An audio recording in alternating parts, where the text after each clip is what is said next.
প্রযুক্তি আমাদের জীবনকে সহজ করেছে, কিন্তু সোশ্যাল মিডিয়ার অতিরিক্ত ব্যবহার ধীরে ধীরে আমাদের আনন্দ, মনোযোগ এবং পারিবারিক সম্পর্ককে দুর্বল করে দিচ্ছে।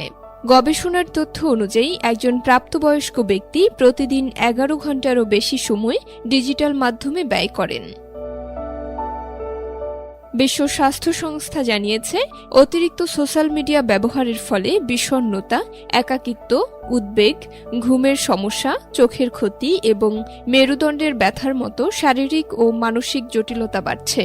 এর সঙ্গে কমে যাচ্ছে বই পড়ার অভ্যাস, মনোযোগ ধরে রাখার সক্ষমতা এবং সৃজনশীল চিন্তাশক্তিও।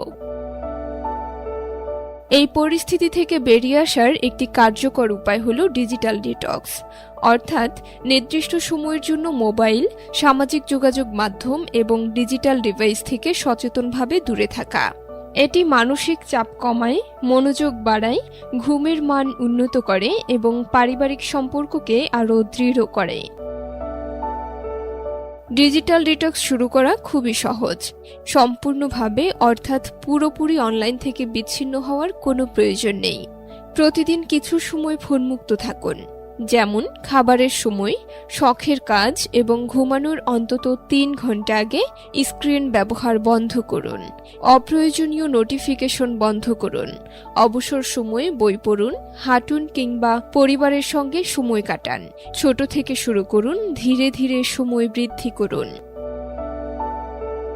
মনে রাখুন, প্রযুক্তি আমাদের জন্য, আমরা প্রযুক্তির জন্য নই। প্রতিদিন কিছু সময় ডিজিটাল জগৎ থেকে দূরে থাকুন। নিজের জন্য সময় বের করুন, সুস্থ থাকুন। সন্তানের হাতে দামি স্মার্টফোনের বদলে বই তুলে দিন।